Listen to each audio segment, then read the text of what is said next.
Okay, hooking the Model 38 mower deck up to the 110H. This is a 67 110H.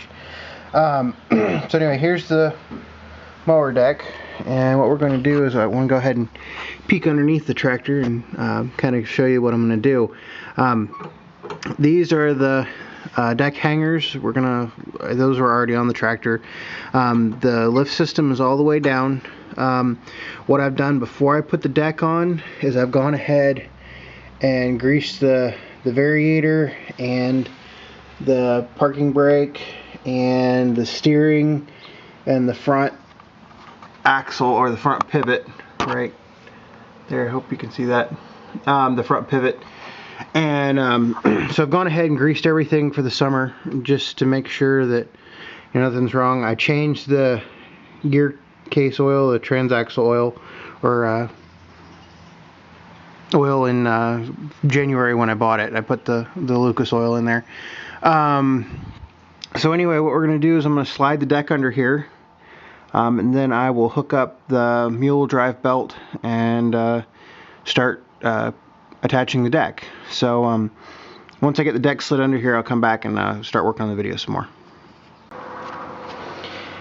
Okay, I got the deck under the tractor. So now what I'm going to do is I'm going to go ahead and I'm going to go ahead and get the mule drive belt on along with the hangers. So we know that our engine spins counterclockwise, and so what we're going to do is we're going to take, and let me see if I can get some light in there. So we're going to take our belt, and in the process we're going to loop it around there. You see how the hanger's in the middle, and right behind the camera, let's see if I can turn it around now. Hopefully you can see that. And we're going to loop it over. Oops, wait, I forgot one thing. Right, to pay attention to the mule drive. One problem with this tension assembly, boy, this has just turned into a disaster.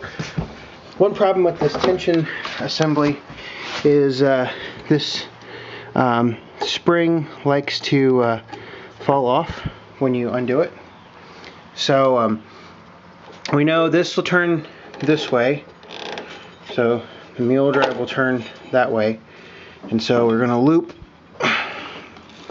the deck belt, or the mule drive belt, over and we're just going to pull it tight, and we're going to spin the mule drive and make sure. And what I'm going to do is we're going to make sure the blades spin the correct direction, and that appears to be the incorrect direction. So we're going to move it forward a little bit. I'm going to turn the belt over the other way, push it back, tighten it up a little bit, and then now we appear to be going the correct way. Hopefully you can see that with the light. So now we've got the mule drive belt going the correct direction. Now what I did to get the deck under there was I lifted up the lift all the way. So what I'm going to do now is, since this is the hydro lift machine, I'm going to just release the pressure and have the lift go down. So now the lift's down, and what I'm going to do is we're going to go ahead and hook up the draft arms. It's easy enough, right? Or not the draft arms, but the hangers. So if we can't put the camera right there, my hand hopefully won't be in the way too bad. So what we're going to do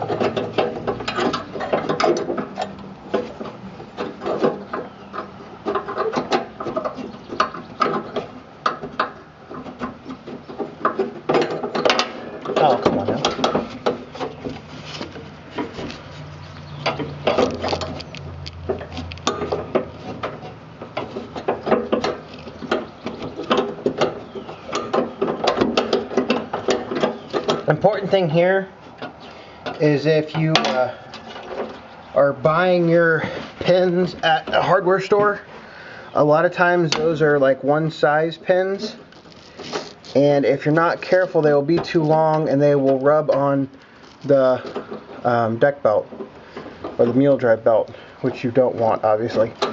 Bad things happen. So there's that one. I'm going to go over to the other side and do the, move the camera up a little bit. Go over to the other side and do that one.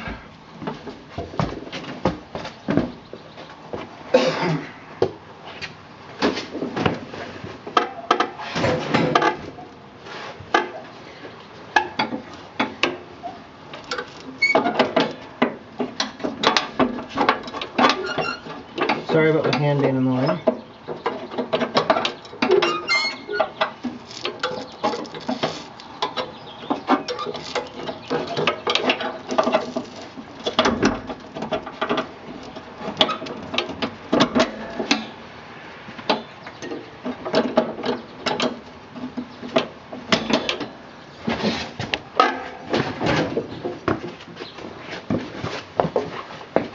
So, there are the deck hangers. That's how you hook the deck hangers up. So now what I'm going to do is I'm going to go ahead and hook the draft arms up. And I'm going to hook, I'll call them the draft arms because they're not part of the draft plate. Now the draft arms, the reason I do this next is because it's always seemed easier to hook these up now as compared to later. Don't ask me why, it just happens. If you find an easier way to do it, feel free to do that. So, there's one draft arm.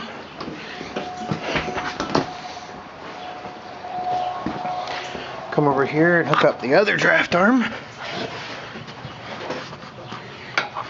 Not sure if you'll be able to see it.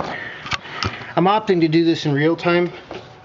That way you know approximately how long it should take to put the deck on a round fender.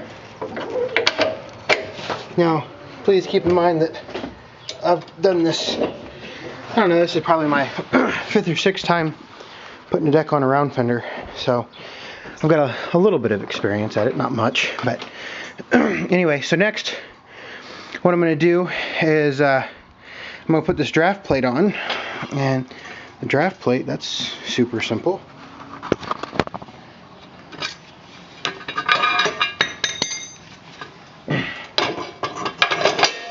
So the draft plate fits over the front mounts just like that, and then the pin slides in. Hard part's always lining it up on the other side, and then you put the clip in right there, just like that. And so now your draft plate's on. Now at this point, what I want to do is I want to attach the draft plate to the deck. Sorry, I'm losing my voice this morning. Attach the draft plate to the deck. We're going to take our pins that we took out earlier on the other deck, and typically they're pretty good about just sliding right in without much fuss, just like these.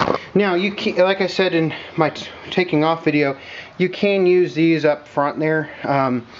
I just don't. In fact, I have 4 that came with the 67. I'm just opting to use these because I picked them up at Master Car. I buy them. I think I bought like 2 5-packs, something like that. I like them a little bit better because they're for mowing the yard. You never know what you're going to lose. You know, since I use my round fenders to do normal everyday stuff, I don't want to go losing the $15 pins that are original when I can, you know, take $2 pins elsewhere. So I think that's about the deck hooked up. Now I can retension the mule drive like that, and we should being keyword, have a round fender deck that's completely hooked up, which I think it is. So that's how you hook up a round fender deck. Not too terrible process. Looks like it took about 10 minutes to do. So I don't think it's that bad. So there you go.